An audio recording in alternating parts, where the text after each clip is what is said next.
win more often. Yeah, on the average, that is correct. Which is why we are not in the tournament anymore. Yeah, you're not wrong. were you 3 and 4 also? Actually. What were you? 4 and 3. Oh, you better than me. Look at that.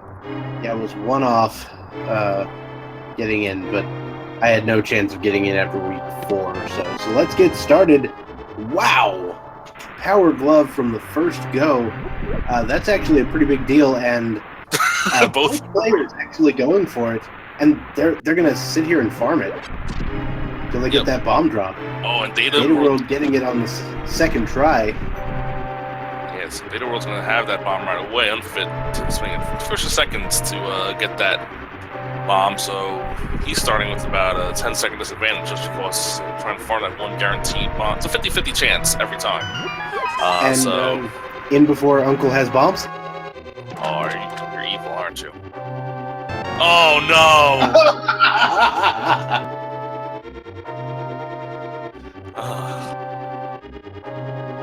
This is the point in the game where we just and you get the bomb capacity upgrade beforehand. Or if you got beforehand, I should say if you got beforehand, you get 15 bombs from that beginning drop, not 10. But we're gonna see the dreaded bomb opening of the standard randomized swords mode. Yep, bomb opening is what a lot of people spent a fair amount of time practicing and getting down. There's some actually very consistent strats if you know what to do, but it's not something you can just stumble into. Yeah, you're gonna see a lot of interesting maneuvering with these bombs here. But dataworld, very nice start in this room. He gets the bow. Well, there we go. That is a wonderful item to have. Now, if we can get some ammunition to go with it, we won't have to use as many of these bombs. Yeah, if you get the arrow drop early, then you're not going to need to worry about these bomb openings anymore. So, hopefully one of these enemies... I mean, the only problem is that it's really hard to kill a lot of these enemies easy with the bomb opening, because you got to conserve those bombs. So, I would throw pots at these enemies as often as possible. Try to get an arrow drop. Yeah, you see Unfit throwing that pot at the blue guard. That is a move I just traditionally do every time, mainly because 1, I usually have taken damage at that point and there's a heart, and 2, you get a free kill out of it. I'm very impressed with dataworld's setting. It looks like he's been practicing this and has the technique down for this bomb opening. Really nicely done.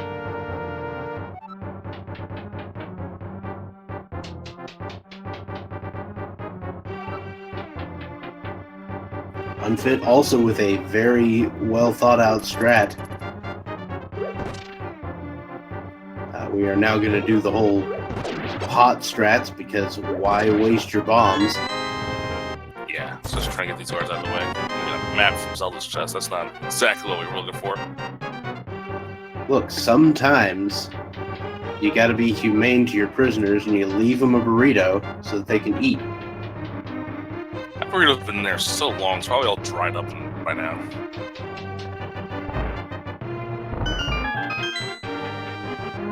So how is the Vitreous Eye even carrying those pots anyway? There's no arms on there. If you look when he's holding up the big key, you see a little protruding goo tentacle. Yeah, that's what's happening. Yeah, I don't see it when he's carrying the pots though. So maybe he's got some ESP or something. It's just spread out over a larger area, so you can't really see it.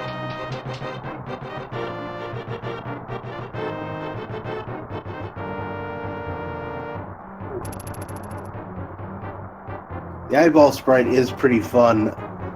The only problem I have with it is it covers up the shadow.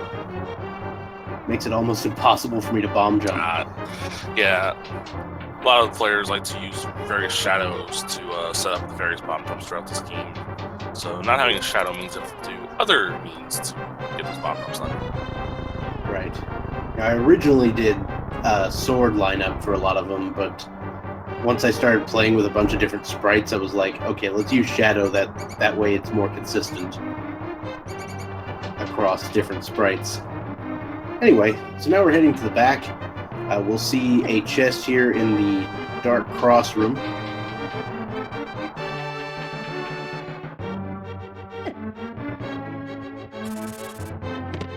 And it's a bottle with a B. So once again, some fairly convenient items here in the escape. Yeah, that bee can help these runners take out this rat here, which usually can be a little troublesome with the bombs, but if the bee goes over to the rat right away and kills it, well, dataworld's not going to do that strat. It's like it's already a suicide bombing strat, but it gets it done. And of course, the bottle itself gives us access to the sick kid later on. It definitely makes routing Kakariko the first time around a lot easier. You don't have to come back for that. Don't have to worry about it. Ice rod, sword, and a piece of heart. Okay, this is an extremely stacked escape. Yeah. And now at least we have a consistent one with that sword. We don't need any. Here's Unfit. He's going to use the beast strat, which it is a gold bee, so it'll stay on the screen and kill all these enemies for you. See, I'm tempted to use the gold bee in the mini Moldorm cave. Or, I mean, because he has no rupees, Dataworld can always turn that gold bee in for 100 rupees at the bottle vendor. Ooh. I mean, there. That is a decent idea, but speaking of rupees, there's a little bit right there. All right, so we get out of escape. Reasonable time, especially considering the start, and we've got 2 normal crystals at Eastern and Desert, and a 5-6, I believe it was number 6, at Hera. Yeah, so 3 crystals in the light world, always a good sign. Light world dungeons are far and away easier than the dark world dungeons for the most part. Especially with that bow, having a bow ready, Eastern is open to us. It will be a slight logic break because we don't have the lamp yet, but we can clear out Eastern with what we have. Right, there's a piece of heart there in the mushroom spot, so I don't expect either runner to pick that up. It looks like, oh, we found the cane of Brian there in the Lost Woods hideout. It looks like Unfit is going to go up for the lumberjack check strats. We're going to see if the lumberjack has anything to see if Aga is going to be required for an item. Ooh, I would grab those arrows, because you got that bow. I might need them. Data world down to half a heart, has to be careful. But entering Kakariko should have no more issues. You know, we see, I think that was a red rupee. So. Yep, just a big old 20.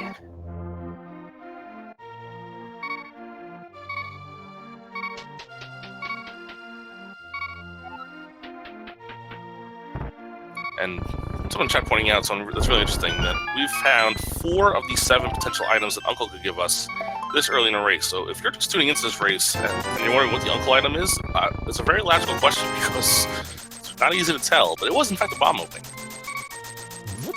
I'm only counting 3. I think they're counting the ice rod, which cannot be on the Uncle. I see the bow, the cane, the sword, and the bombs. That's 4.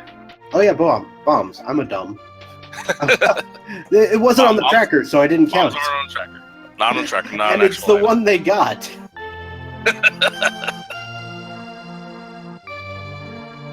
There we go. That is Dr. Bob's expert commentary today. Silver arrows in the well. Already having access to bow and silver just this early in the race. The bosses throughout the rest of this game are going to be very tricky.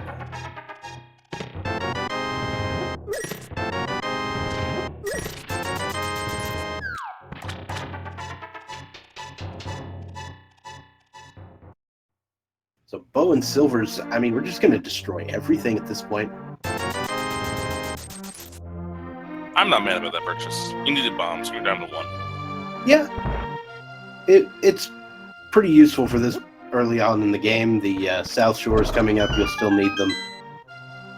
That being said, you kind of wish it had been more. But that's another bottle in the chicken hut. Yep. Now we can get 2 items sick. Oh no, it doesn't work that way. I wish. Every time I get a bottle, go to sick kid. Give me something else. +5 bomb upgrade. Again, I think we've gotten like, what, 20 bomb least upgrades 3. or something this one? Yeah, at least 3 of those gold +5. Ooh, the hammer. Okay, magic hammer time, and we can start knocking down pegs. Gets us that much closer to the Dark World. And at this point, having the hammer and the glove, this is the point at which, if it's an Aga seed, well played to the seed, because I'm not doing it until the last minute. Yeah. So the library only had 20 rupees, and the race game also only has 20 rupees, so we are done with the Kakariko run. Next up is... some would say South Shore, but with what we have, you might see the early Eastern play. Yeah, the Eastern play is on the table, and it could be pretty useful. I mean, you're definitely going to get a crystal out of it, so... Yep, and it looks like that's exactly where Data World is heading.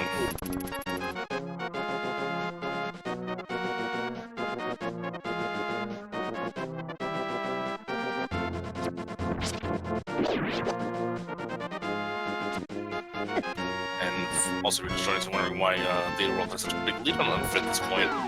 Unfit, he did the Aga check, and he also spent a few extra seconds to get guaranteed bombs at the beginning of the game, despite not knowing that Uncle was bombs. But that's beside the point. And we see a mirror in the back of Sahashwala's hut.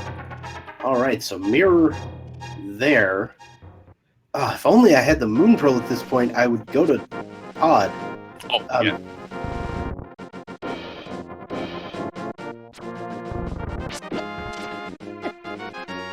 We're one Moon Pearl away from having full Dark World access, pretty much. The only thing we can't really do in the logic is Death Mountain, but with the Dark Rooms, I'm pretty sure our runners can get up there no problem. So Unfit is actually going to South Shore first. If Unfit finds, say, the Moon Pearl down here, he might make the pod play when he goes over to Eastern. Especially after picking up that mirror. Yeah.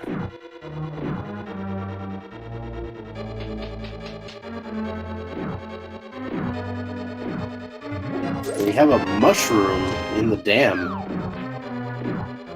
That's interesting. We have some dam fungus.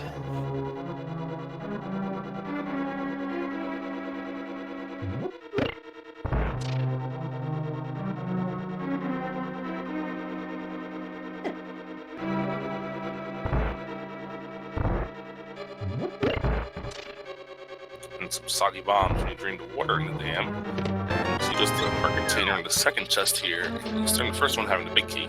Unfit can go over to Agina's cave. Interesting. So making the Agina's Gambit over here.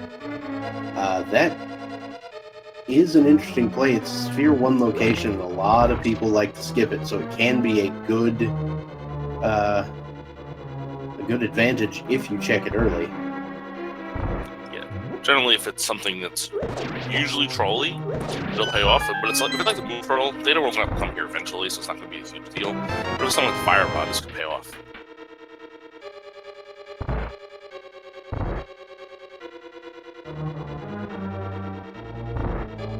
How about the flippers? Well, it all depends on if Swamp Palace is needed. But that will allow Unfit to route in the flipper lock locations if he decides to go to Mini Moldorm Cave. But it looks like he's going to head over to Eastern first. Oh, wait, because the flippers, he might just... we'll wait from the main move. Alright, he's going Eastern. Yeah, okay. I was like, there's a chance he goes to turn in the mushroom. Yeah. You see that we're doing the dark rooms here in Eastern. These dark rooms are definitely the easiest, I would say. Those two.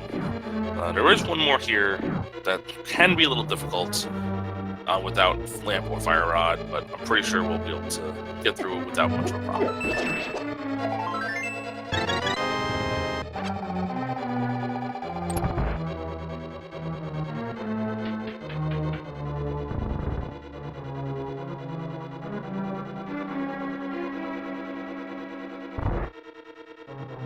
Yeah, as pointed out in chat, I think the reason that Unfit hasn't decided to head to South Shore and the flipper locations is because he wants 25 more rupees. That it makes a lot of sense. Now you're likely to get those 25 rupees in Mini Moldorm Cave and the Waterfall Cave and stuff like that. But he wants to be guaranteed, I think. See, Data World gets through the dark room without much of an issue. Basically, you have to kill one of the Igors to get a key. And when you have the lamp, you can see exactly what you're doing. In the dark rooms, obviously, you cannot. So you just have to go with muscle memory at that point. That or firing arrows and sticking them out of enemies. Strats. Yeah, but then you might accidentally stick one of those arrows inside one of those popos, and then you get all flustered. That's usually what happens when I try to do that dark room. Right. Data World and the Armor's Mines with the silver arrows, you're going to see a very quick kill here. And he gets it done with very little issue. Gets a 20 rupee, so the dark rooms, we're not guarding anything in particular, but we have our first crystal just under 16 minutes in. We've seen in a lot of recent cases.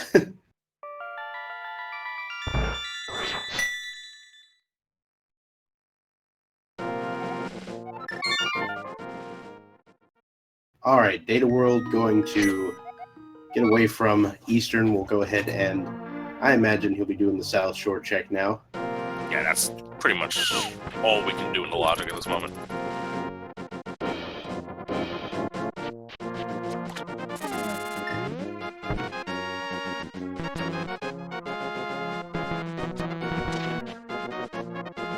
See, one benefit that Data World will have, I suppose that Unfit did not have, is having a mirror already will allow him to glitch out these blocks in the first room here, so we only have to do one trip through them.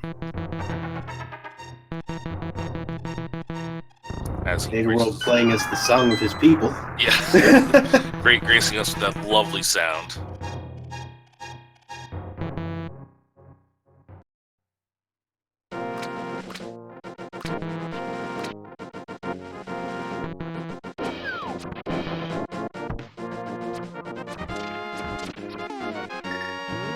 We're gonna get our first Mini Moldorm Cave check here. Usually you see Mini Moldorm Cave early on, but because of the early bow, our runners decided to go over to Eastern first, which makes a little sense. Now we're going to get our Mini Moldorm Cave check. 5 unique items out here.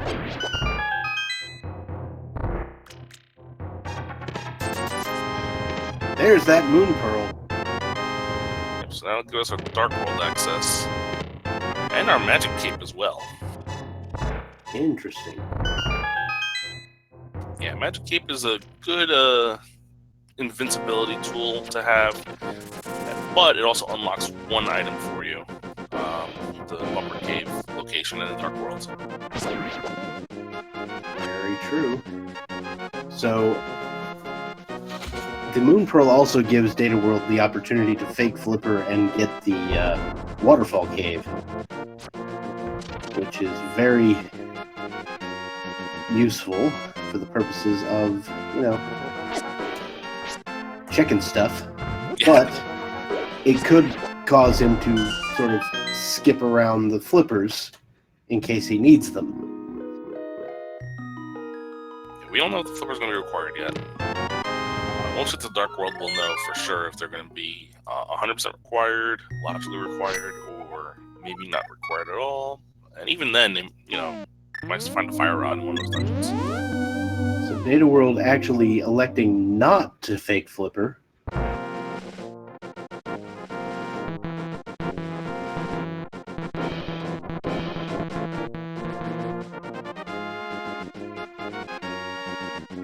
Looks like he's heading up towards Death Mountain.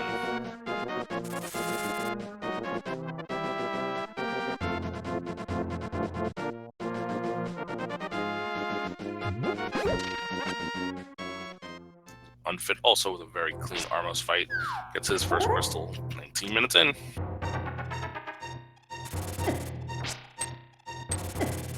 Alright, so if I'm unfit right now, the flippers are burning a hole in my pocket and I gotta go use them. Yeah, probably. I don't know why the flippers are in my pocket. They're not particularly effective there. Also, they're kind of big, so I don't know how they fit in your pocket. I have very deep pockets.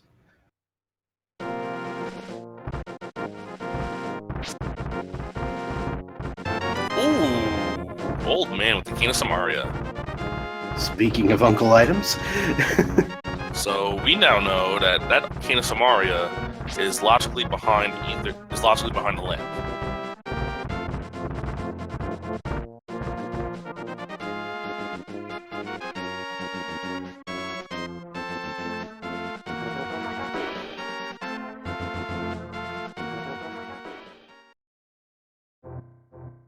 Spectacle rock. I didn't see what that was. Neither did I. I saw a shadowy bottom, but must not be worth dataworld's time or effort because he's skipping it. And we see that Swamp is a pendant. It is, but Ice Palace is the 5 crystals, so logically those slippers are required anyway. Right. But of course, if you never find it, it's not going to hurt you nearly as much. Unless, of course, Swamp has something you need. yeah. That's funny. The boomerang is in that spot where a lot of times you'll use the boomerang to pick up the key that's there. Yeah, in NMG you'll see them boomerang the key that's there and to be able to get the basement access. Waterfall Cave not having anything. Floating Island not having anything. I don't think Unfit saw the hobo though. But he's gonna go head up to Zora now. I'm also gonna go ahead and confirm that the remaining pendant was Thieves Town. So it's Pod, Swamp, and Thieves. Correct. And that screams. Those are 3 dungeons we go complete right now. Well, almost the hook shot, and we can pull the pedestal. Oh my! What have you done? Data, we're gonna set up the guaranteed bomb jumps here. Basically, you're guaranteed to get onto the right pixels. Let's lay up that way. I know how that works.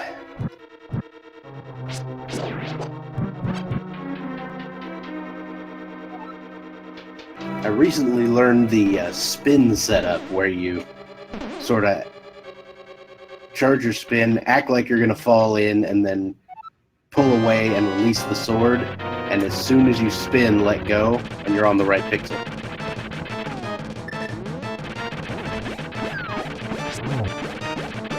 I'm playing some Brian strats here on Moldorm. Just ensure it doesn't get knocked off. Yeah, switching to the hammer here. One more hit from the hammer will take care of Moldorm. And gets it done.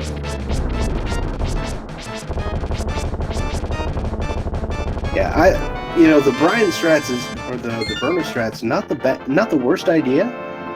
It's just I would save it for later in the fight if you have like fighter sword, so that you don't have trouble with the enraged section. Data World gets the 2nd crystal and Tower of Hera. Unfit also making the logic break play up to Death Mountain gets his Kina Samara from the old man.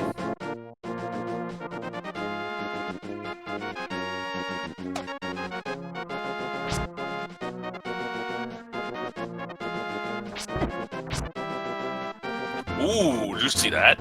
I sure did. That's the Tutor Fluter up there at the floating island.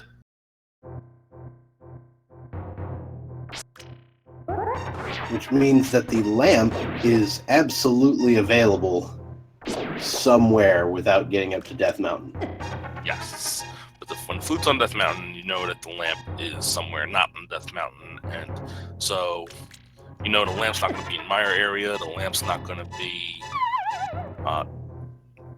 and you could find the Times before to find the lamp. Yeah, all of this is now that we're finding on Death Mountain is going to be lamp blocked. Yeah, there's no guarantee that the lamp is absolutely accessible to the runners right now, but it is guaranteed to be accessible before you have to go to Death Mountain.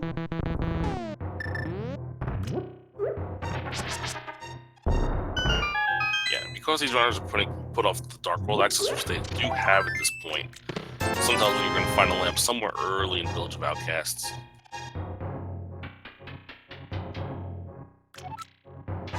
Put it on blind for irony's sake.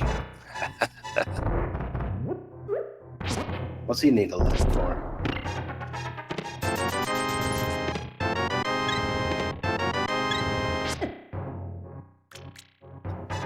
Paradox game. Here we get the shovel.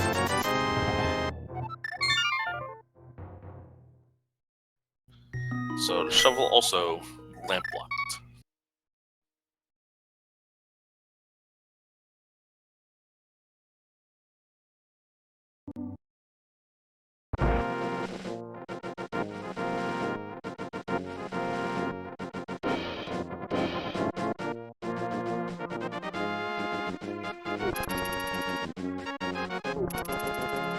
Looks like Dataworld is going to now head over to the Dark World here. He's going to walk all the way around, hammer these pegs against the Dark World, and see what we can do here. So, some people making comments about Hera Basement. I'm pretty sure Hera Basement is empty. Yeah, the compass is in Hera's basement. Yeah. So the boomerang was in the key spot, and there's a piece of heart in the big chest. So we couldn't do the Hera basement anyway, because we don't have the lamp or fire rod, but there's nothing down there.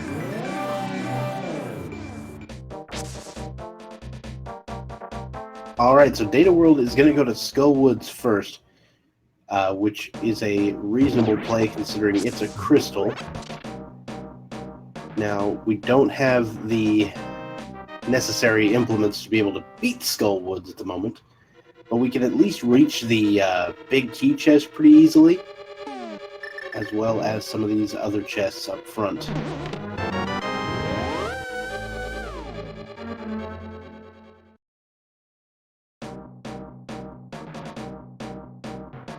Looks like Unfit having a little trouble with this Moldorm fight, but gets done.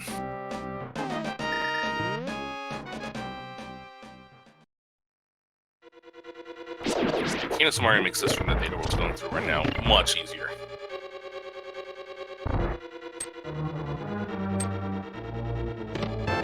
And it's vanilla today. Yeah, vanilla big key, so now we go back over the big chest, and there's two more small chests over in the first part, which can have items. But that's all we'll have access to until we find that fire rod. It's a Dataworld once again going in for the bomb jump.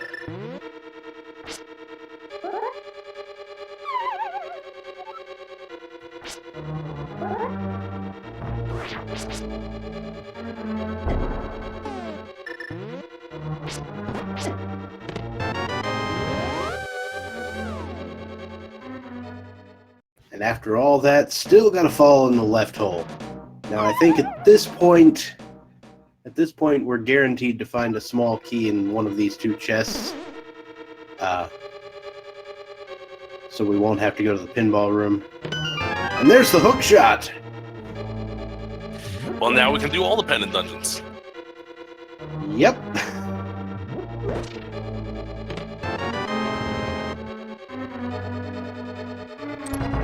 The hookshot doesn't really open up too much to us at this moment, because we already had access to the east side Death Mountain. Well, technically, we still have any access to Death Mountain in the logic.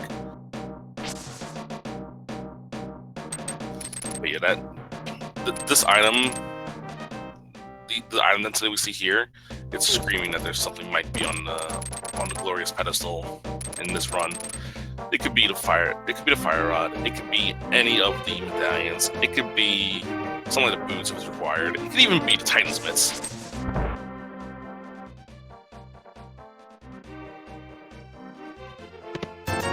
Alright, so vanilla 300 rupees in the Seed House today.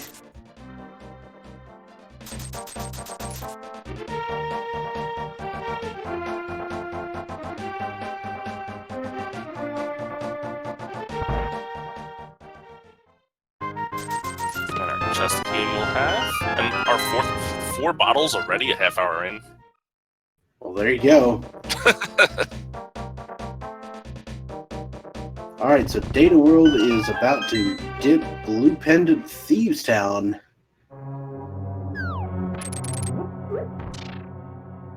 Let's see what sort of glorious mess we have here. Big key, which we are guaranteed to find in the first 4 chests.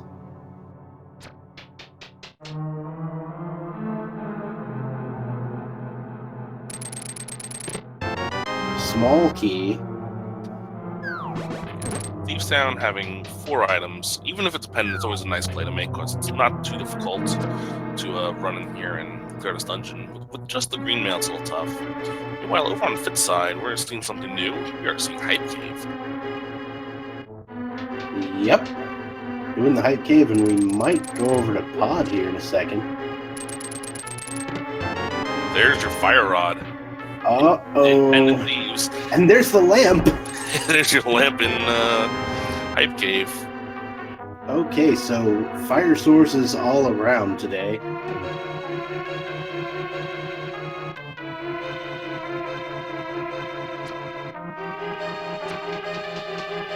And that fixes all of the sequence breaking. Yes, now everything that's on Death Mountain is now in logic. We still need the time to get that flute though.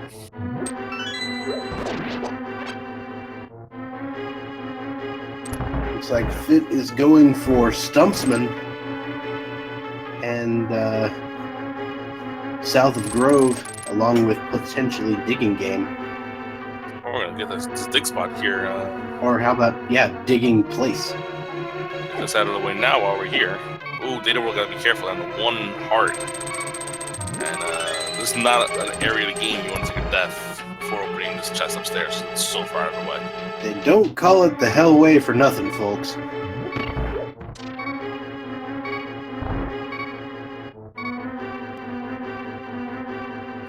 Unfit gonna check out Haunted Grove Cave.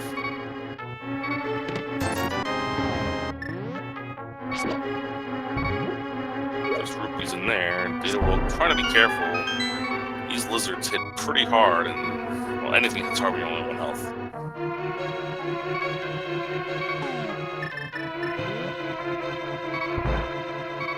Alright, so readying the hammer.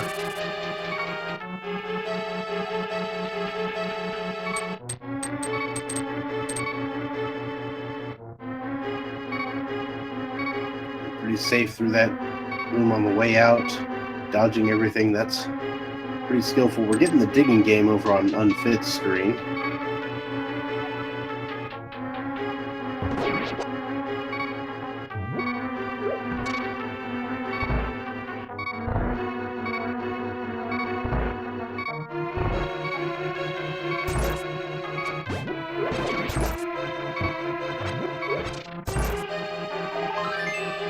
Very long Digging Game. Let's get 300 rupees.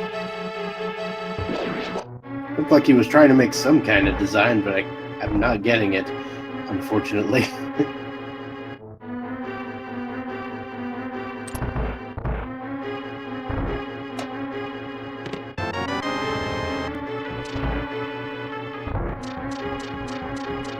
Alright, so now Data World getting blind. We'll be heading to the boss. Having picked up that map, looks like this is the one spot that's left, and there will be an item.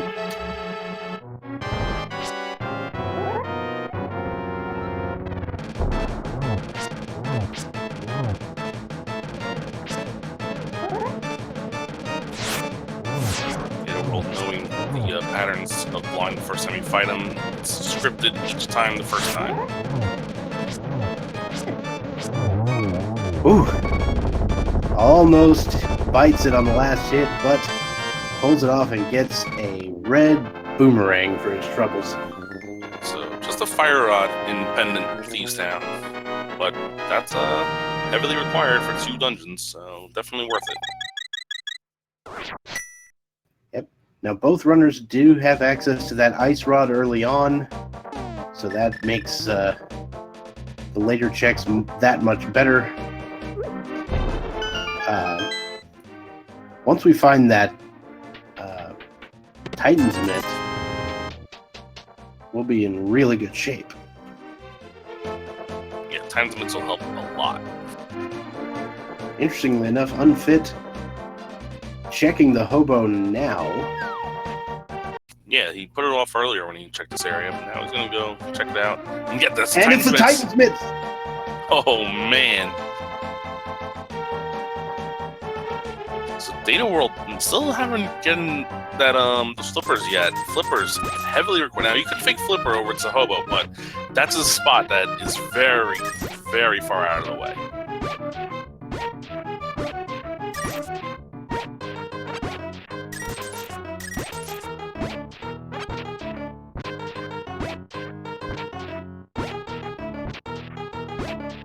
Unfit now going to head up to Catfish as well.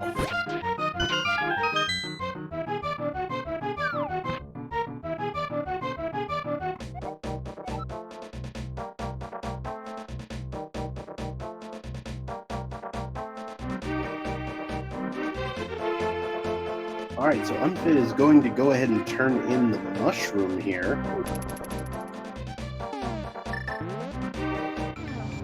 Another fetch quest being cashed in here.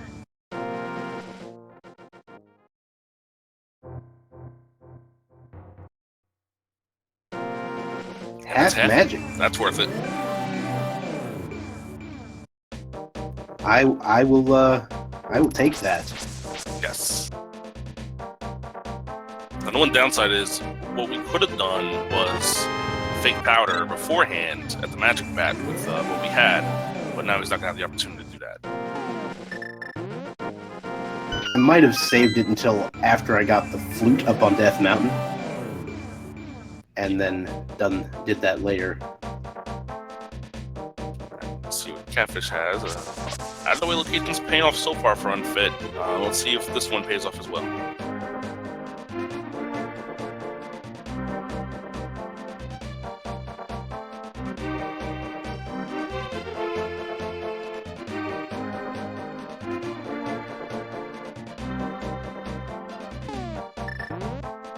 Unfit now going back to Death Mountain, those Titan's Mitts, so he'll be able to guarantee himself his flute, but also get to check out what's on. Well, one thing he's going to miss out on is Hookshot Cave. He still doesn't have the hookshot from Skull Woods. Data World gets his lamp from Hype Cave. Yep, he will go through Hookshot Cave, I'm sure, just to get that flute, but he's not going to actually get anything inside of it.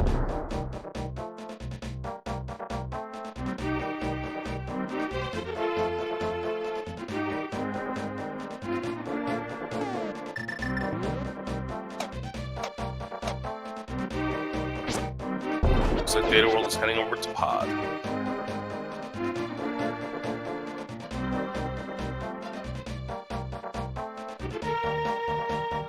Yep, Palace of Darkness over here, 5 items inside, plus the green pendant.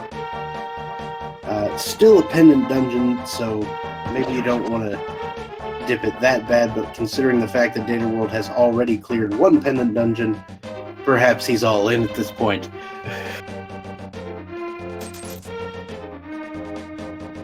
Alright, let's go see which of the medallions we'll need for Turtle Rock. At least it will be Ether.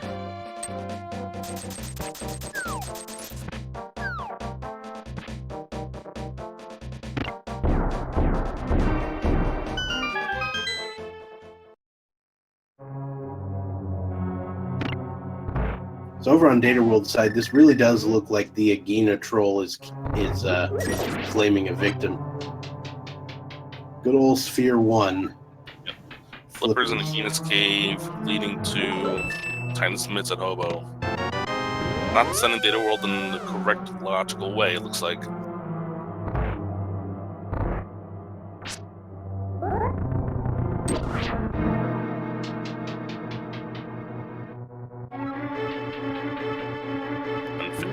Going into Hookshot Cave, can't get any of the items inside Hookshot Cave itself, but he needs to come through here to get that flute.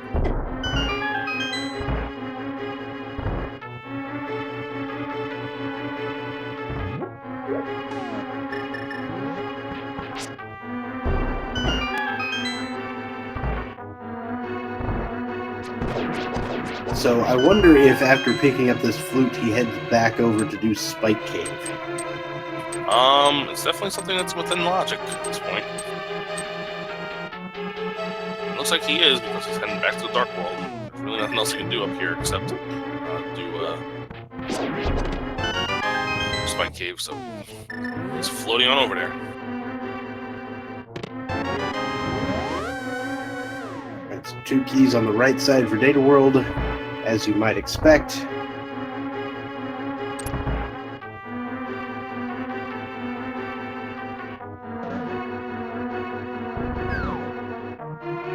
In the 3 chests around this area, there can be at most 1 non-small key remaining, and there it is. It's the bug net.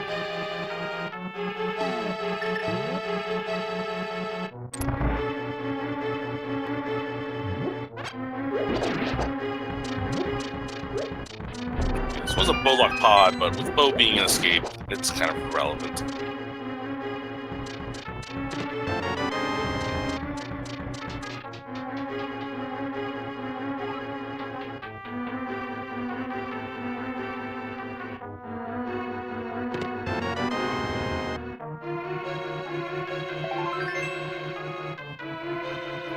Big key down here in the basement. We're gonna head on over to the last part of this dungeon. And we also got Harmless Hellway, but it looks like he's gonna skip that, banking on it being a small key. It's guaranteed to be a small key at this point. So he's gonna set up the hammer yump. And he got first try, not even a problem. Very nicely done. Unfit heads over and activates his duck call, and we'll see what's next for him. It might be the Mire area. Everybody say hello to Swag Duck as he flies away.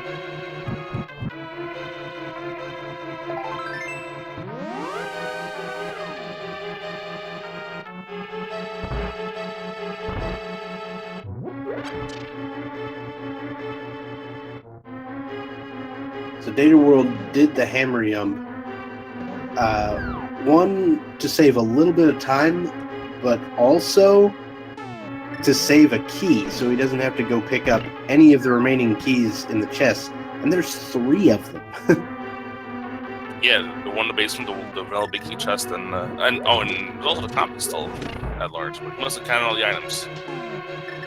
Yeah, the compass is on Helmasaur. Okay. Because based on the key logic for pod, there has to be at least 4 in the first 6 chests, and we found 2 non-key items up there. So there's that. And then in the back, the keys can only be in the compass chest, the Harmless Hellway, and the dark basement. See, on Unfit's side, map is on the Torch and Desert, so boots not required, at least for desert.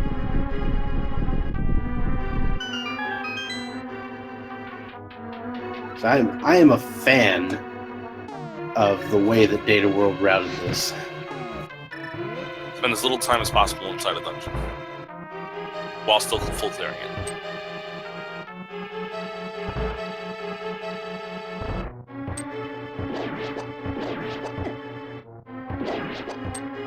When's the last time you went into a dungeon, full cleared it, and left 3 chests unopened? No, not that often. I mean, other than, like, Mire.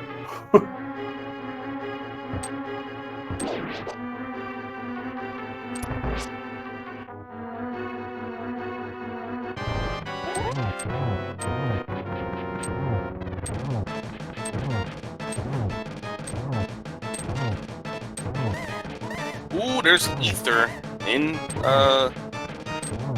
Desert Palace. Ooh, interesting. So, and we know ether is required for Turtle Rock. And, of course... And it's required for Mire, too. That's the only medallion we need. Wow. Do you know what this means? Is that... We are in no mode. We are in no mode. Yeah. I mean, if Unfit dips Thieves Town, he's got it. We also need one more sword. Ah, you're right. Another sword. Which it could be a possibility where, all right, this is going to be one of those where chat is going to have a wet dream about it. But if the pendant, if the sword you're is not on gonna have and sword on the other pedestal and two more the on other swords tablets. are on the tablet. Yeah, It's not gonna happen. Stop trying to make it happen.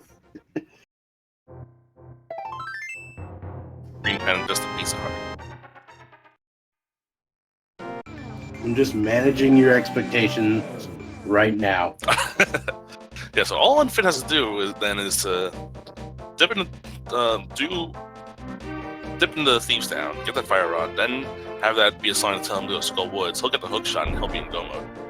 Minus sword.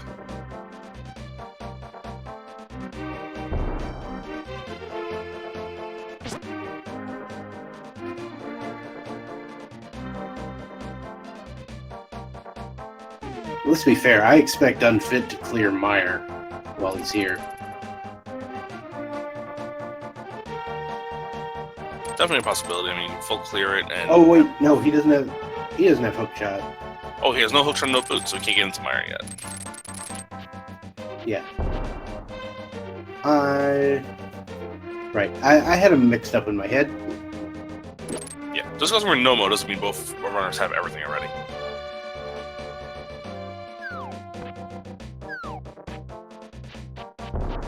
I expect him to want to clear Meyer while he's here, but he can't.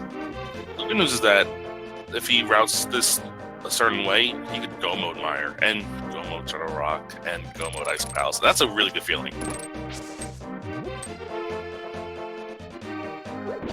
Which is for Data Worlds, he'd probably be able to do the same thing because his go mode item might actually be those Timesmiths.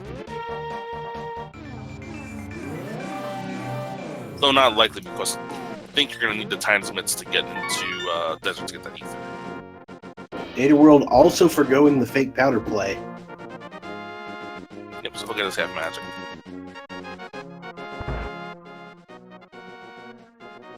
Oh, and Unfit did pick up his flippers as well, so... Unfit had the flippers. Data World is the one that doesn't have them. Right. I'm a dumb. Why do I keep mixing these up in my head? Good thing we're not doing 4-way races anymore. You'd really be confused. Yeah, I would have nothing. Alright, Unfit is heading into Skull, which, you know, there is something we need there, but he's on the pendant thieves if he wants to take the lead. Look at his hook shot, which might lead him in the wrong direction.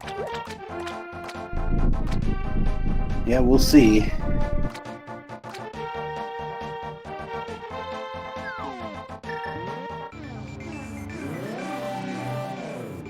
I hope for his sake he doesn't try to go into Swamp. Although there's probably like 3 swords in there. Well, imagine, then we'd have to go in there.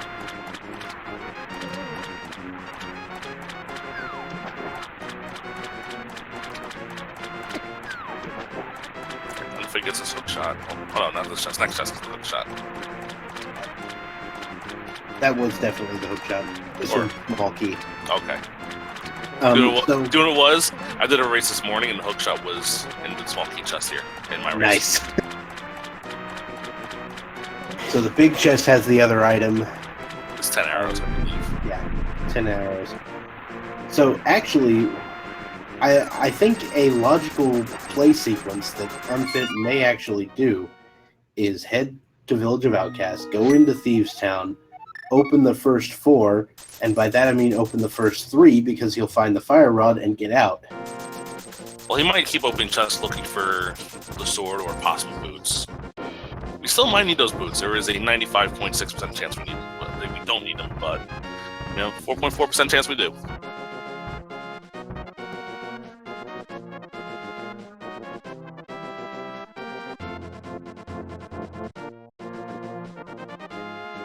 Alright, so Data World now heading up Death Mountain, gonna go acquire his flute. Or did he already do that? He didn't do the flute yet, but he is going to Spike Cave first. Okay. He can't get the flute yet. He still doesn't have the Timesmiths. Oh, dang it, you're right.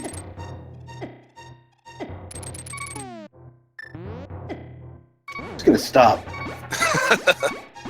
Well, Unfit is heading down. He got his 2 or 1 or 2 items out of Skullwoods.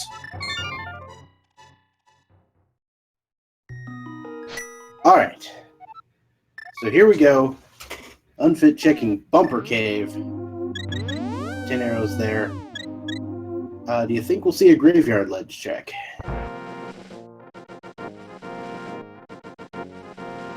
That looks like a yes. I'm still putting a Zelda Outcast for now.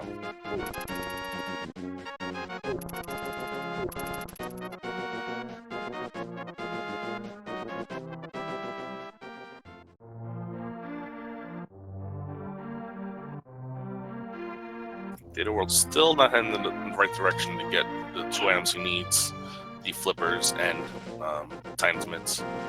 But we now know that we don't actually need the flippers. We can fake flipper everywhere. Yep. Unless, of course, all the swords are in swamp.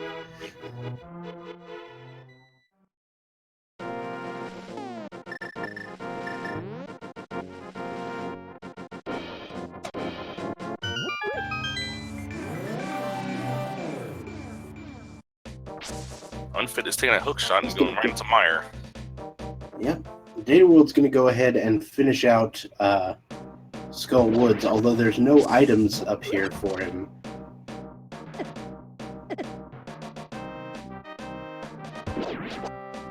The good news for Dataworld is he can't really get baited into going into Swamp Palace on account of not having the flippers. Yeah. He's going to eventually have to find the flippers and the... But he's going to check every little overall location before finding those times mitts, looks like.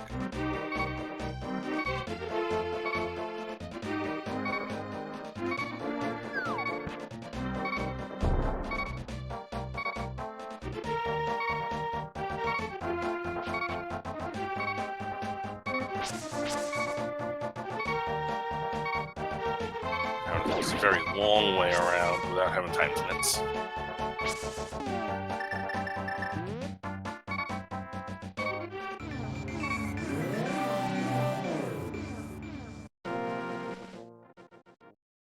All right, Misery Mire for Unfit.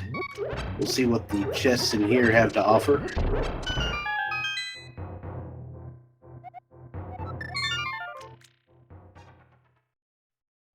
My guess is not much unless it's a sword.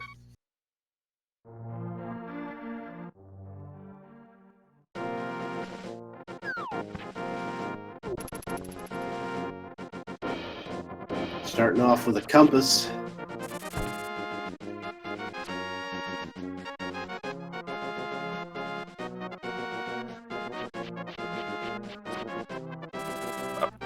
Big key. And look at Dataworld. He is heading towards Gina's cave. He is running out of locations, and he's going to get himself a pair of flippers. All right. So that is going to make things a little interesting. We'll see how long it takes for him to go to Hobo. Yeah. Because, I mean, with the flippers and all of these other items, you might be thinking, well, Swamp. Ugh. You know, he might be thinking Swamp and thinking Ped at this point. It's definitely a possibility, but let's see what happens once he finds his flippers. He goes a bomb and a Gina for good measure, because he knows something's here. And there are your flippers. So interestingly enough, Unfit going straight to victory is here. Gonna save checking the rest of the dungeon for later, it looks like. And uh-oh. Dataworld's making the Swamp play. No. We might get a blind Ped pull here. There is that possibility. It'll be all for naught, but we might get it.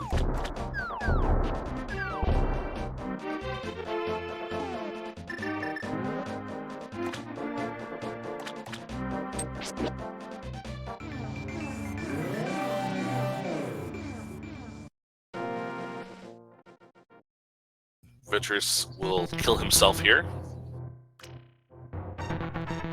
somehow Just the eye basically that walking he with has the somehow has a bow and silver arrows.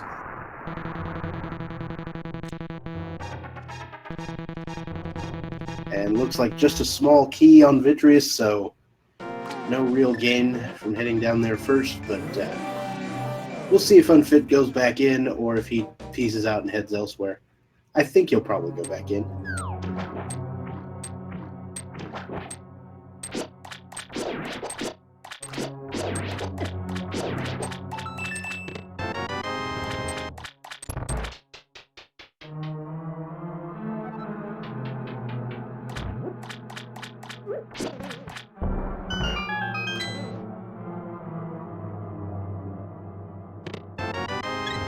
There's one item in Swamp. Just a big heart. I do like the insight put forth by the chat a few minutes ago about a few seconds ago about dataworld making the Swamp play, knowing that he's probably immensely behind at this point, and Pendant Swamp might be the only way he gets out of it. Yeah. But interesting is that Unfit continues to not really take advantage of a mistake here because he has the dependent dungeon of his own to get his go mode item.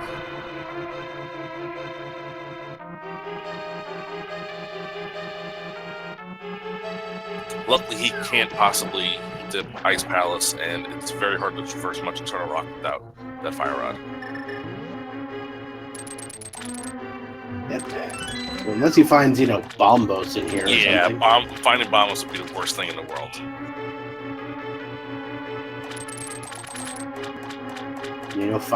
Turtle Rock could be in one of those weird layouts where you can reach Laser Bridge without the Fire Rod.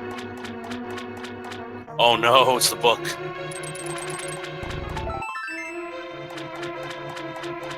The book in Meyer. That's gonna have him check a few more locations.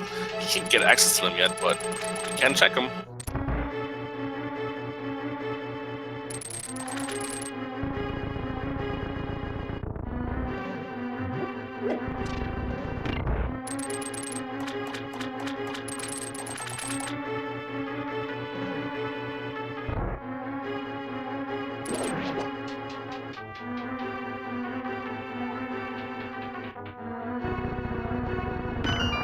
Alright, so Unfit doing the wonderful cutscene.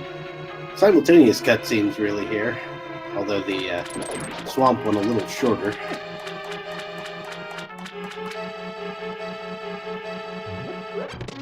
Hey, there's one of those swords we were talking about. Sword in Swamp.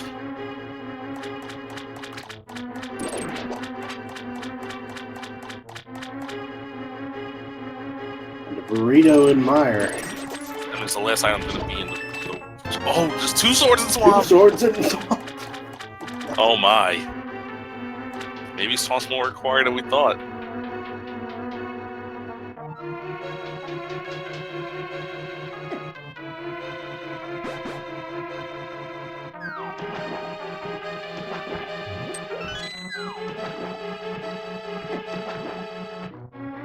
In before Argus Butter.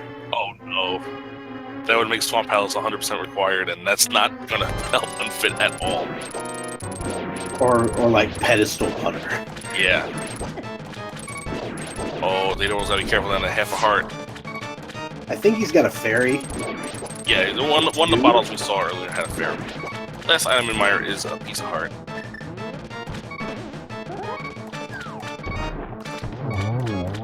One silver arrow all takes to take care of Argus, and dataworld gets the compass. So there is at least one more item on the left side. There's one item left in Swamp. I think he's going to leave it behind, only because he took that mirror out. I think he's going to go right to the pedestal. Yeah, I don't see him sticking around. Well, Unfit is going to make the play to Turtle Rock, it looks like. Interesting. Turtle Rock without Fire Rod. Ooh. And dataworld, actually, he is heading over towards what might be Hobo. Or it's going to be floating out first. But Hobo might be in this path.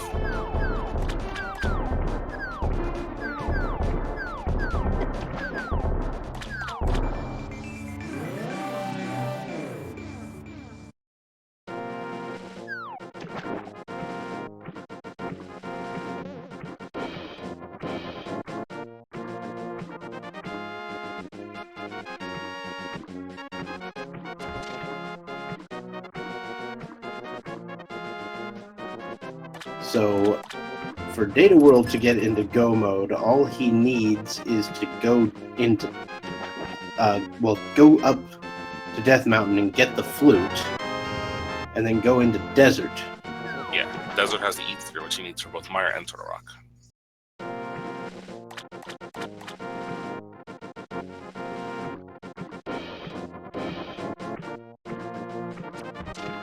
But it looks like he might be heading to Ice Palace first. Yeah, I mean, if you got it. Yeah, you're already here. Oh, we know. Oh, he hadn't checked Waterfall Fairy yet either. Right.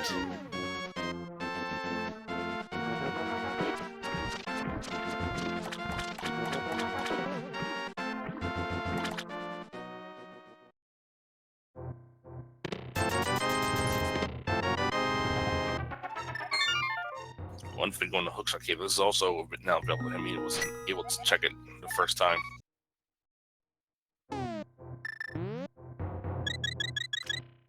Oh, and there's a Master Sword for Unfit. All right, so minus Fire Rod.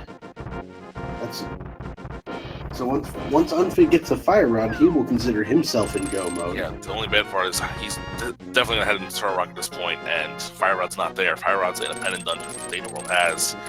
And I think Data World will get his go mode well before Unfit will. So this is sort of, sort of a pretty big turnaround here, as we all thought that Data World had a massive disadvantage from not finding those flippers, but his actions directly afterwards have been basically great.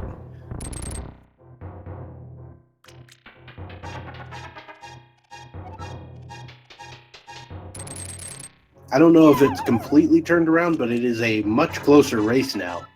Oh, yeah.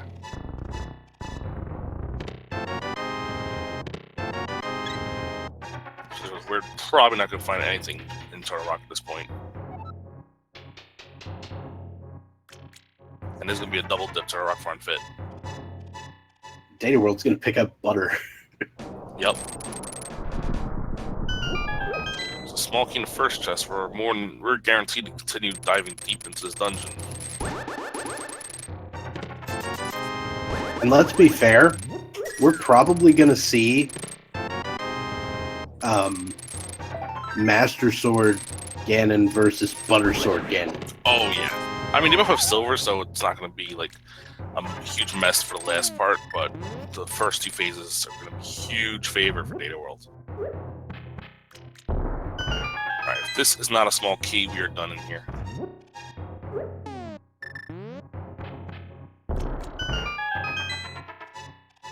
And it just keeps getting worse for Unfit. We're not done in here.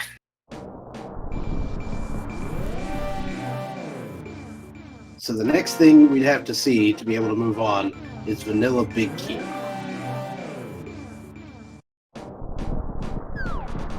Yeah. If there's anything other than the big key in this chest, we're done. And the big key is Fire Rod blocked.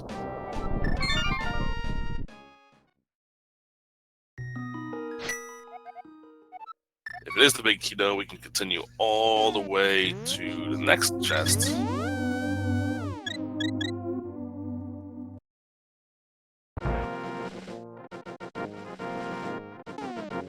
That's nice. The Vitreous head turns into one of those bomb things that are in Mire, as the bunny sprite.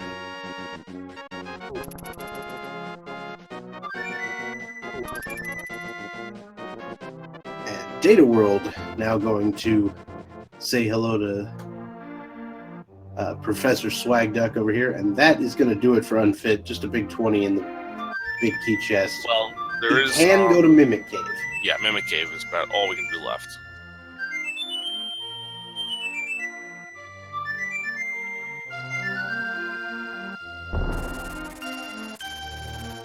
He didn't realize that Swag Duck recently got his degree, but he did. He's Dr. Swag Duck now? Well, he's Professor Swag Duck. It's just a master's degree. Oh, okay. He's not a doctor yet.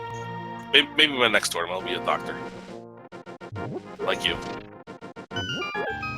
I wouldn't wish that on anyone.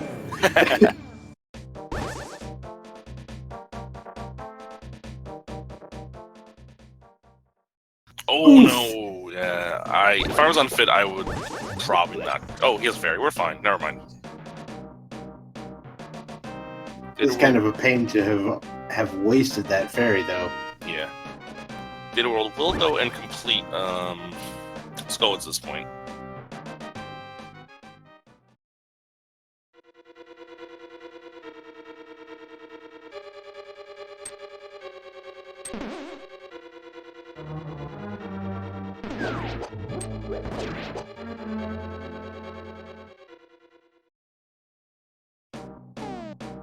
Yeah, I think we actually will get to see what's on the pedestal here. Yeah, pretty sure Data World's doing this so he can pull the pedestal while he's here. Just a start of Mimic Cave, so Unfit's done with his Turtle Rock Dive.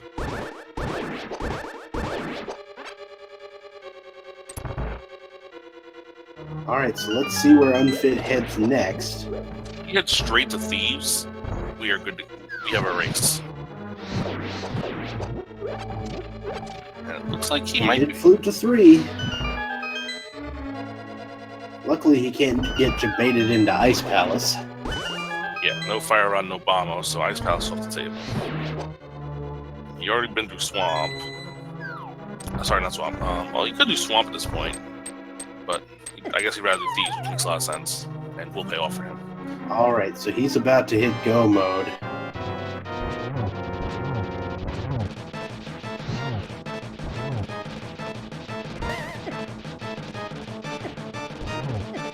Data World. So, one interesting thing with this randomizer is that Data World is taking on Mothula with the Butter Sword. Now, in the regular game, if you try to take a Butter Sword, if you somehow got the Butter Sword before killing Mothula, you try to use the Butter Sword to kill Mothula, it doesn't work. Yeah, you can poke him to death with it, but Yeah. that's about it. But that algorithm was fixed in the randomizers, so you can use the Butter Sword to kill him. And now, On we'll see what- Mothula, the Butter Sword in this game behaves exactly like the Tempered Sword. Alright guys, you want your pedestal pull, here you go.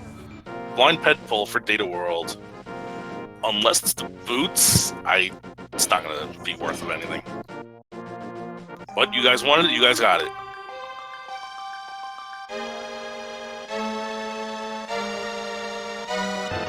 The big 20 of life and mortality.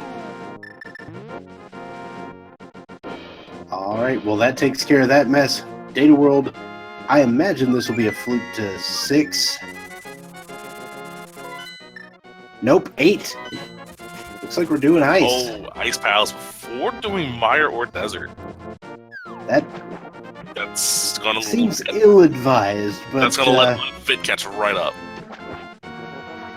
especially since Unfit is about to hit 95.45% go mode. There's his go mode item, the Fire Rod. And he is out. He is done. He is going to go straight to Skullwoods, I presume. Or not. Yes, for those of you just joining us, I'm Dr. Bobtastic. Joining me is NY Rambler, and I hope you enjoy this race between Data World and Unfit, who are the real stars of the show here today. Yeah, you're going to see the difference between a go-moded Ice Palace and a non-go-moded Ice Palace right here, because Data World's going to full clear this dungeon looking for that Ether medallion. Well, looking for medallions at this point, because that's what he needs. He hasn't seen Mire yet, so he doesn't know. And that's the real problem I have with this play. Yeah. You don't know what the Mire medallion is. Yeah. He knows he needs Ether because of Turtle Rock. He doesn't know what else he needs.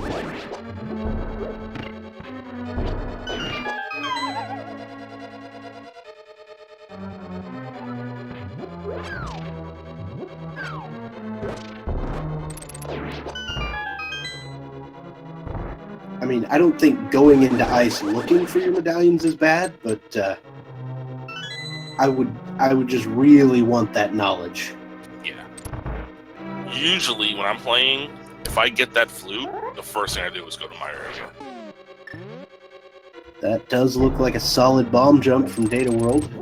Yeah, that bomb jump, I mean, everybody's pretty much got it pretty nailed down at this point, especially this late in the tournament.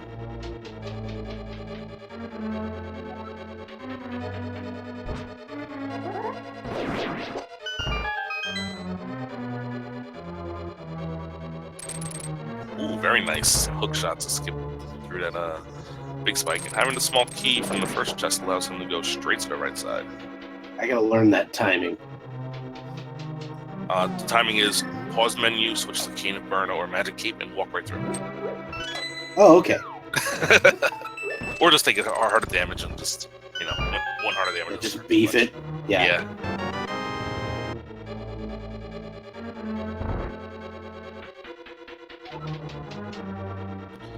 Runners talking about the difference between Master Sword Ganon and Butter Sword Ganon. The difference is huge, but it isn't as big as the Unfit fails the same trick they just did. But the difference is not as huge among top runners. I mean, obviously, you prefer not to have Master Sword Ganon, but now you'll see the difference. It's pretty noticeable, but not in a way where it's going to cost Unfit this race, I don't think. It would be a much, much bigger difference if they did not have the silver arrows. Oh, yes. Now, that being said, I don't think it's possible to do one cycle with Master Sword. No, it is literally impossible.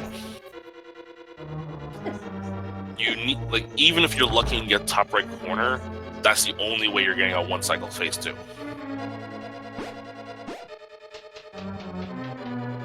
Maybe if you have, like, room between yourself. Well, we'll talk about that when we get to the Ganon fight.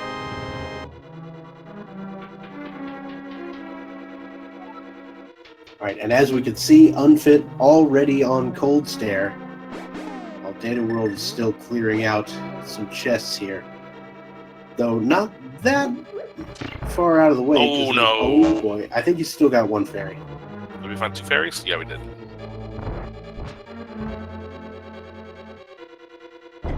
Apparently this bomb jump is free. Yeah, that bomb jump's pretty free. I don't do it, because I don't route Ice Cross that way, but that's pretty free. Alright, Unfit has to be careful now. He's out of magic. He's down to... Oh, wait, no, he's not out of magic. He has a green potion. Oh, Combos at Ice Palace. That's going to help him out and go into Mire. Yeah, that might send him in the Mire direction at least.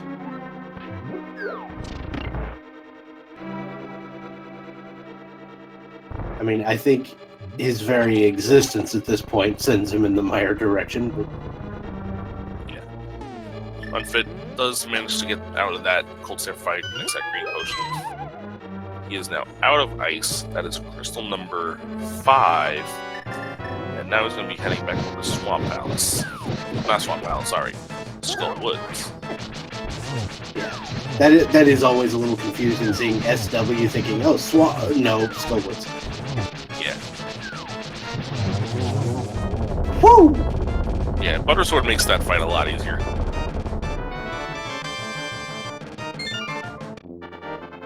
And also those very well-placed fire rod shots to take down Cold Stare as well. So now Data World still has 3 crystals to go get. Unfit's only got 2, and he's got, and you know, one of them's Skull Woods, which would be very quick, and the other one is Turtle Rock, which he's already done half of the dungeon. Yeah. The only thing is, though, he has to still get the big key, which is guaranteed to be on the right side of Turtle Rock.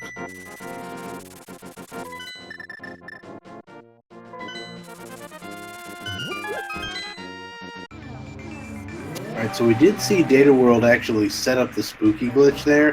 Don't think he's going to get to use it, though. Yeah, I think you need the boots to set it up. Yeah. At least from that way. That glitch is still kind of new for me, and... yeah, you need the boots to do it, period, so... you either have to dash... you have to, like, Fire Rod dash, or you have to, use the boots before dropping the, cane block. You can do it with Fire Rod, Ice Rod? Interesting. I gotta learn all those little setups. I mean, I'm never gonna do it in Randomizer, but if I learn no major glitches, I'm probably have to use that trick.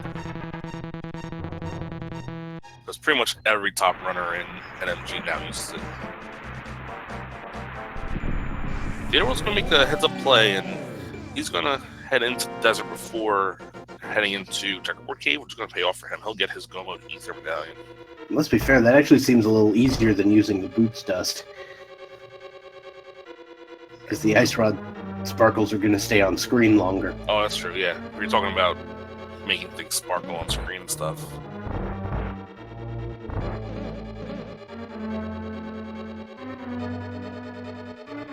Alright, so Dataworld in Desert should be picking up the Ether Medallion soon, and we'll be able to Go Mode Meyer.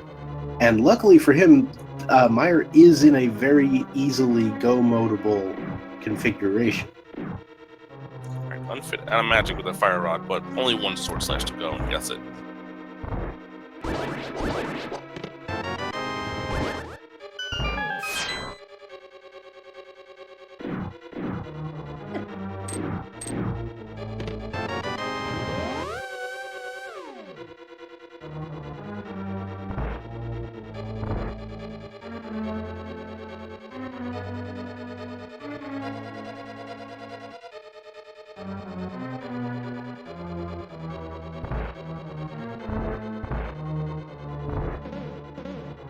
Unfit now heading to Turtle Rock. That's his last crystal. Dataworld about to hit Go Mode with this Ether Medallion. Alright, there's the Go Mode we've all been looking for. Unfit picking up some potions here, because why not? Yeah, he was getting kind of dangerously low on some of these. We're still on green mail, so his enemies in Turtle Rock and his tower are going to hurt. Unfit having exactly 322 rupees as he headed in there, which was enough to buy 2 potions and have 2 rupees left over. Well, he's done with rupees once he heads up to Turtle Rock and then Gargan's Tower. You're not going to rupees anymore. This isn't retro mode where rupees are arrows.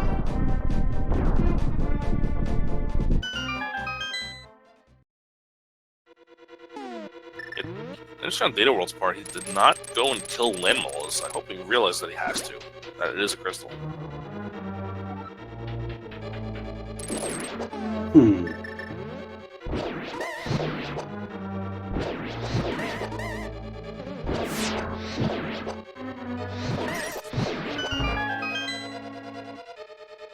Wonder if he figures, I've done so many dungeons already, surely I've got enough, right?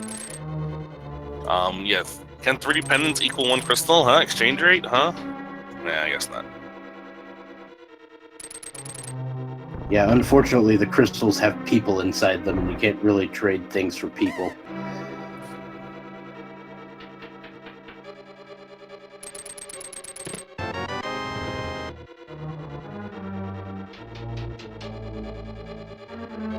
Alright, Unfit entering Turtle Rock.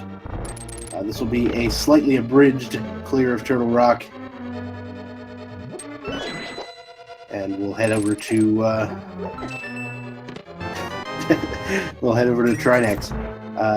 Now this will be Unfit's 7th crystal, so we'll be setting up the wonderful guessing game afterwards.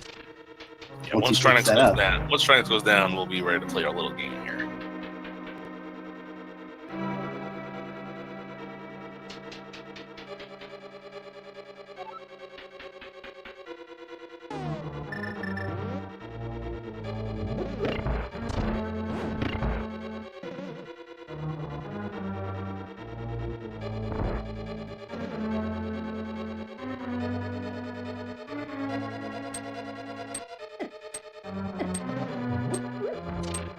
Agree with the tile room, guess. That's a little early. Already setting up. I mean, it could be in tile room. How about boots in tile room with the big key on the torch? That would be kind of impressive. I mean, we've seen pretty much the entire world from both our runners on different sides. So, I'm pretty sure the boots pretty much have to be in Gargan's Tower at this point.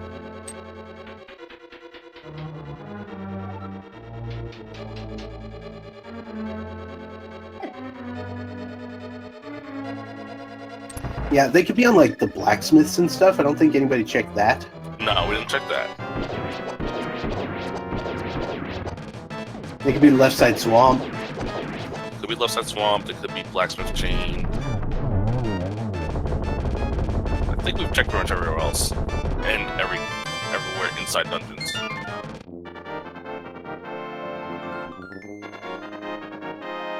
Now, the only upside that Data World has over Unfit is Data World will be able to steal a key Yeah, and not go to the big key chest.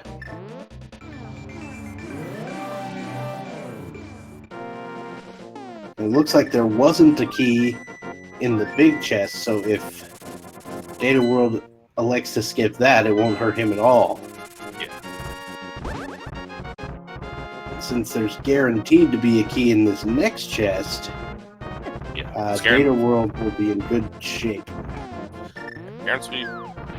Actually, he's not in good shape because he never completed desert. Oh no. He's gonna go up there with 6 crystals. Data World, you're killing me. That's not good.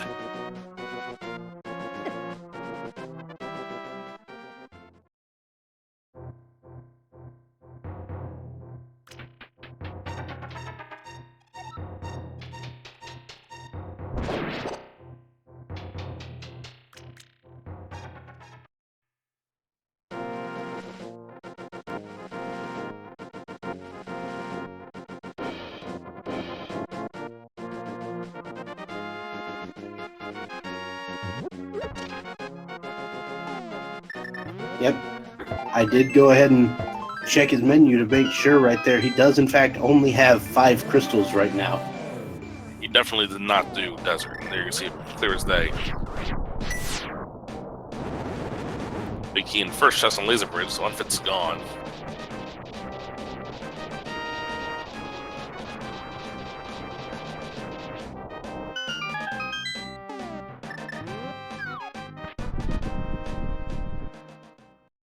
So we may see one of those unfortunate situations where a runner attempts to open Ganon's tower with fewer crystals than you need.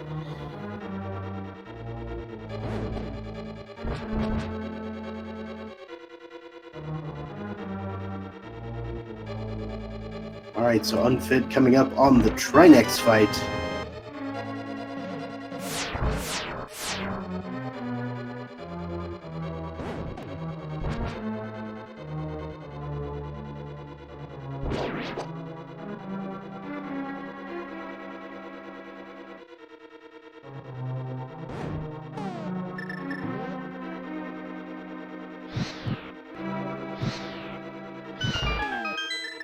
So according to his raw data stream that on his personal tracker he uses, he marked it off that he did it. Ooh, that's unfortunate. Well, Trinex with double ice floor here. Unfit's gotta be a little careful here. Try to use a fire rod as much as you can to hit fire, and gets it done. Oh, a few more hits.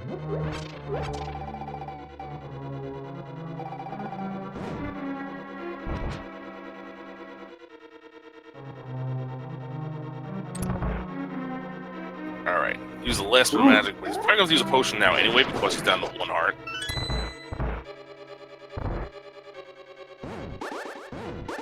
Don't be a hero, Unfit. Alright, he's going to use a potion. But I need a hero. He hits hard. That's 4 hearts of damage.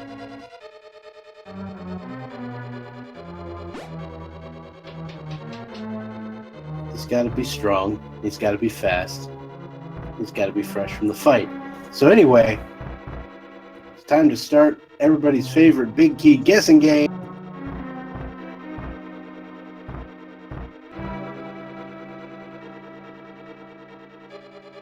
Alright guys, if you're new to speed racing here, what we have is a little game we like to play.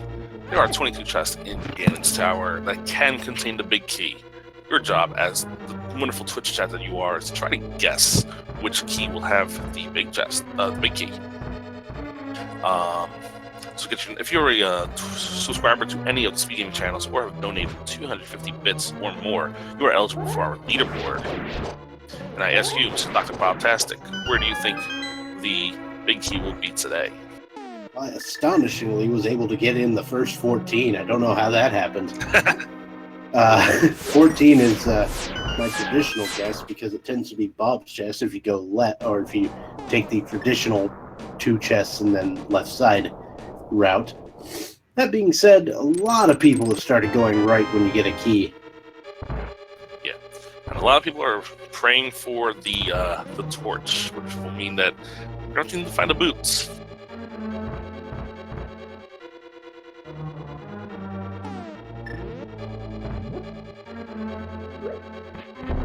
First chest is the bomb upgrade, second chest is a small key, and Unfit will be heading right side.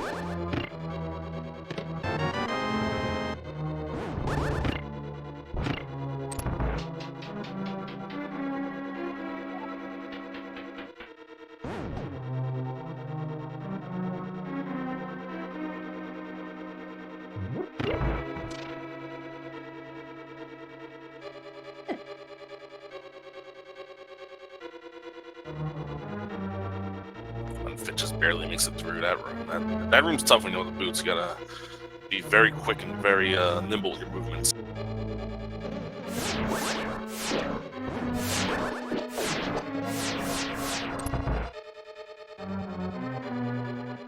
And the big key is in this room.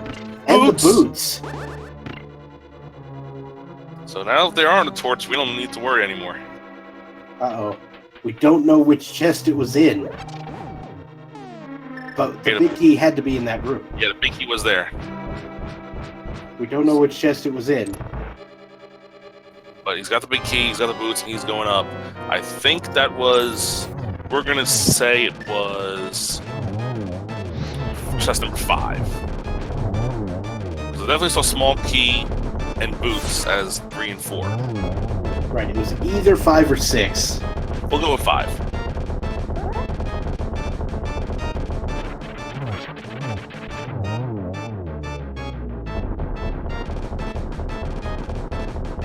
So first sub and or supporter to correctly guess number 5 was Aramid. Congratulations. We're just going to round down. Dataworld gets his 6th crystal, which he thinks is his 7th, and he's going to be in for a rude awakening when he goes to Gan's Tower.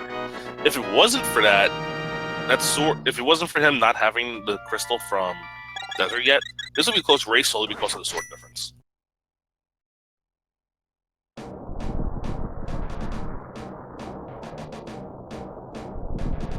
I mean, we could wait until Dataworld has the gets into GT, but it's going to be a while. So he's got to go to the desert. I expect a lot of rage when he gets to the front of GT and doesn't open.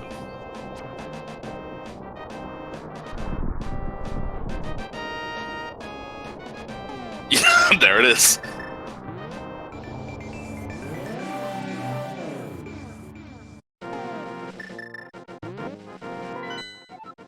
Oh, hi. Crystal's still in desert.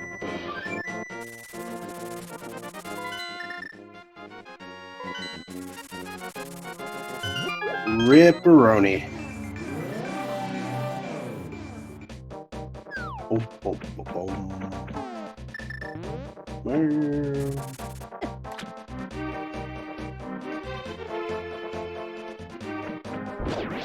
We got ether strats here in Gauntlet from Unfit. Yeah, ether doesn't kill the horsehead enemies. Bombos would, but we don't have Bombos. Ether kills Stalfos, though. Sure does.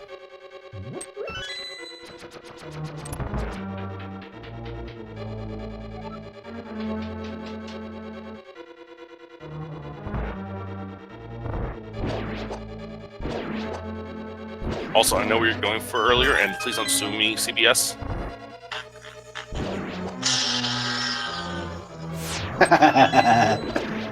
Well done, sir. Well done.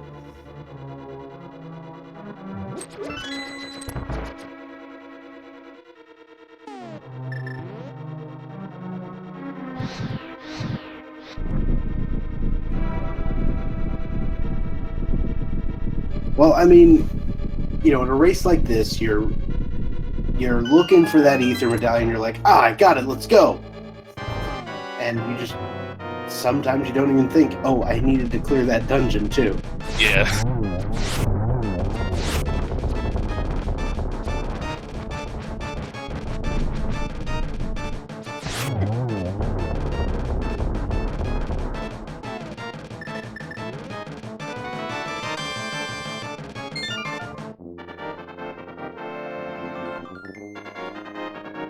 Unfit makes his way through the gauntlet.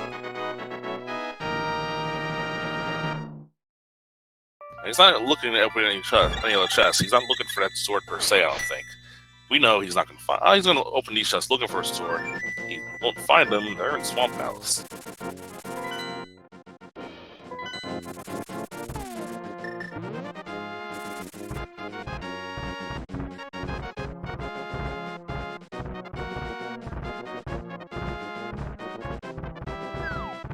Now, Unfit would have entered Ganon's Tower first either way. Yeah. It would have been a lot closer race solely because of the sword difference. I think Unfit still would be the favorite to win if dataworld had that 7th crystal the first time around. But it would have been a lot closer because dataworld will be crushing these enemies with the butter sword, whereas Unfit's got to be a little careful with this master sword. I'm not a huge fan of dashing Moldorm with the master sword. Okay, there we go. Yeah, as long as hit number 4 is done, like if 4 to 6 is done with the spin, then you don't have to worry about the hyperactive super phase.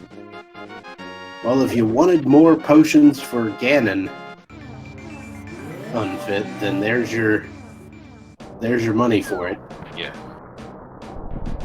Because I believe he used both of the potions he bought. Yeah, he used them both on Trinex.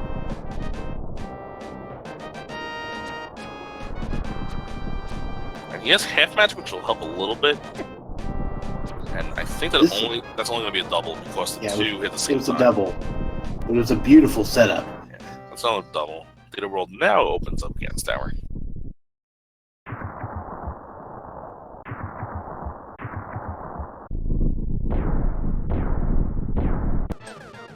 And there he goes.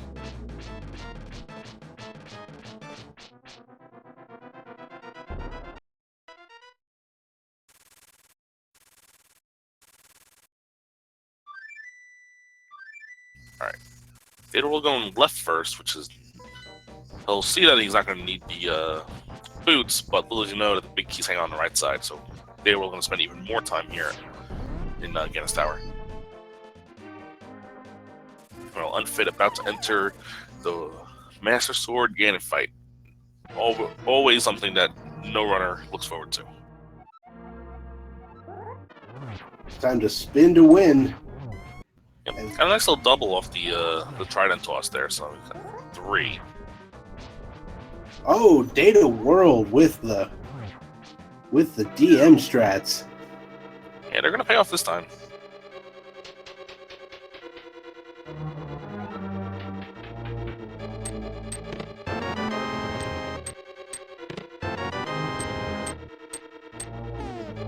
It's still in phase 1 here. That's a good setup. You want to get a couple doubles in. And now we're in phase 2.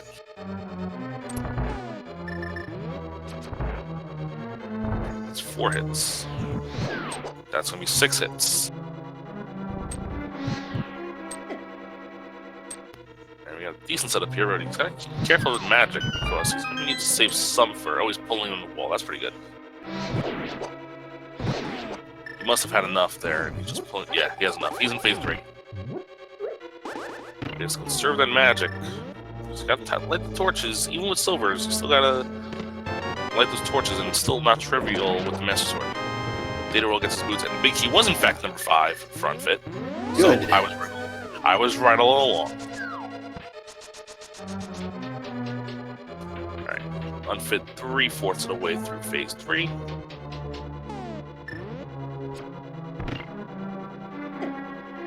And into phase 4. Yes, we did the silvers very early on, and he's going to make sure he gets torch glitches. He does not want to waste.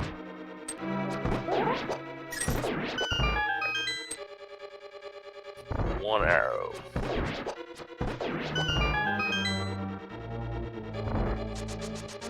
think we're looking at 2 arrows now. Be a double. The double for the win. Unfit with the win.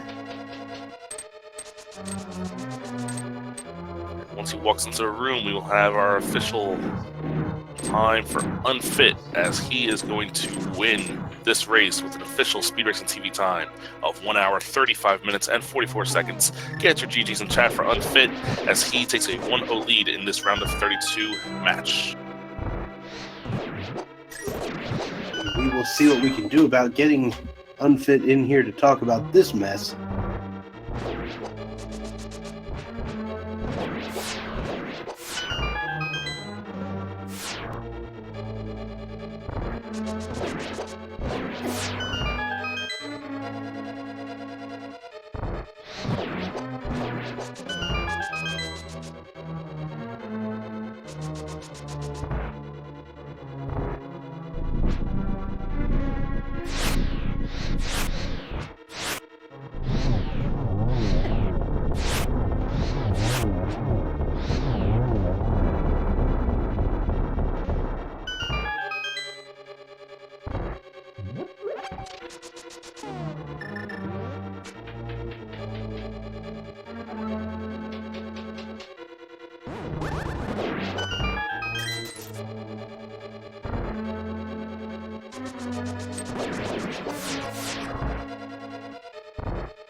All right, so Data World now heading up through the torch rooms using a combination of lamps and fire rods to get the job done. I received word from Unfit that he is currently unable to do an interview, but his first words were, "What a mess." That is understandable.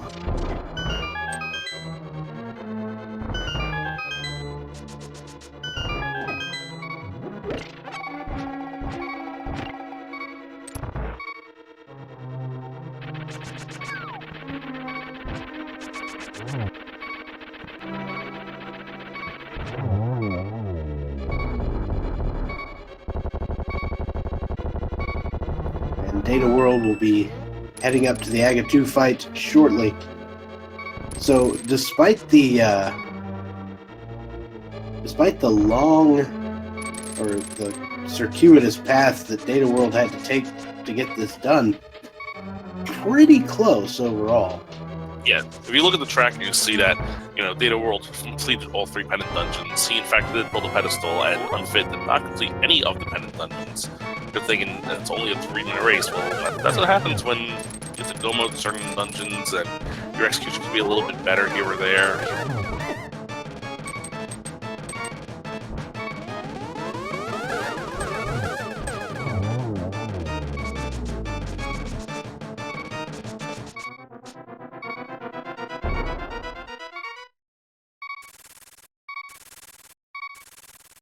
Yeah, unfortunately, if you're looking forward to more randomizer races, unfortunately not going to see any more here on Speed Gaming today.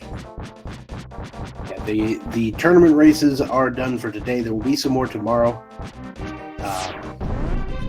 There might be other randomizer action on Twitch later today, but I don't want to advertise against the Speed Gaming programming, so we're not going to do that. Yeah, Game 2 of this race will be at 2 o'clock tomorrow. All these are the exact channel are still up in the air. You're going to have Game 2 of The Lane versus Andy. The Lane has a 1-0 lead. Andy is up against the wall on that one. That'll be tomorrow at 1:30. What was supposed to be Game 2 of Lloyd versus Spooty Biscuit, instead will be Game 1 because there had to be a postponement today. That'll be also tomorrow at 2 o'clock. Game 1 of Justin Z versus Christos Owen at 3:30. Game 1 of Jacobs for Life and Fiorami. So I want to make I want to make one comment about dataworld's Ganon fight here. He did the double spin off the spear, despite having Butter Sword. It was great. Well, he's probably muscle memory from that strat's pretty much always done in MG. I mean, I love it. Yeah, it's a strat that's pretty much guaranteed whenever you see a vanilla runner run this game.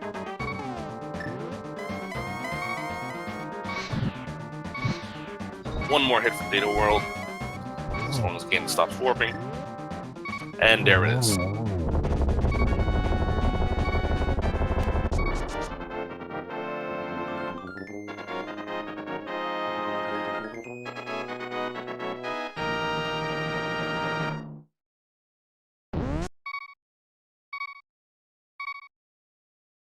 Wag dash bow. Data World finishes off the race with an official time of 1 hour, 41 minutes, and 10 seconds. Yep, that's a difference of 5 minutes or so, 5.5 minutes.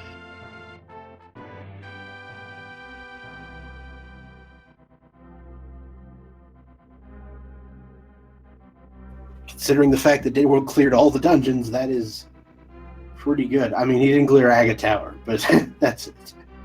And if you're thinking, all right, what would the difference have been if he had not gone into Ganon's Tower with the 6 crystals? Well, considering that he would have just had to kill landmolds anyway, the only difference is the travel time. He would not have made up enough time. So that small blunder did not cost him. What cost him was just checking, the pedestal and everything in between. Yeah. I think going into Swamp in the long run actually gained him time. I don't think he gained that much. But on that note, joining us now is Data World. GG's. Hey, congratulations on finishing this.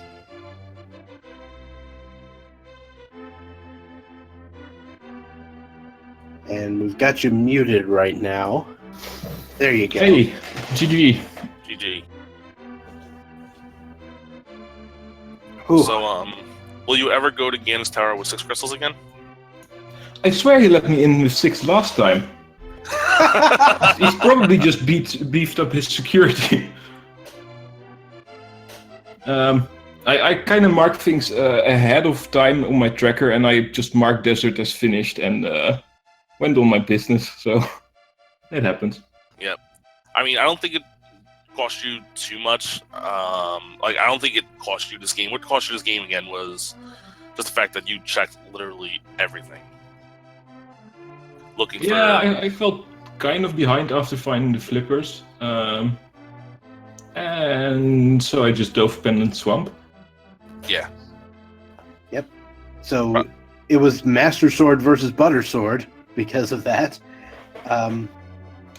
But yeah, I feel like you actually gained a little time from doing that, but you could have.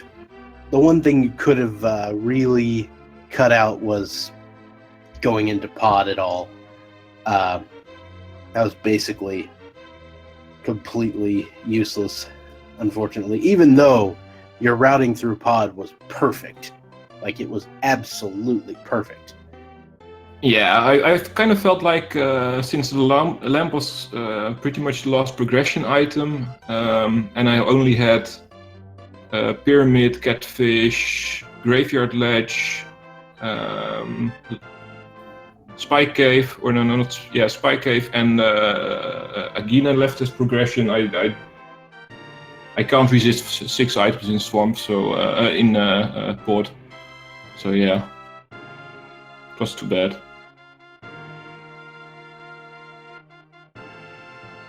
Yeah, I really liked what you did in pod though, with the whole keeping track of keys and not going places you didn't need to go. Yeah, it's kind of nice if you have to do both sides first, you can at least check that one chest, and if it's not a key, you Or if you have at least 2 items, you can just go to the back and bomb jump to save a key for the boss. So it's very fast.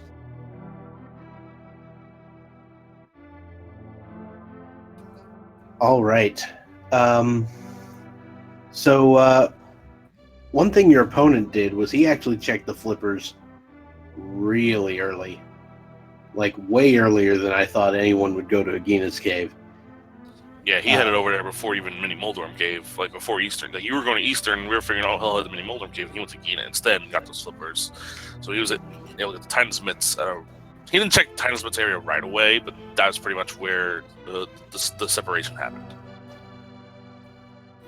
Yeah, I was kind of surprised to hear he didn't get mids really early, and I was worried he might have fake flippered or went to Agina early, like you said.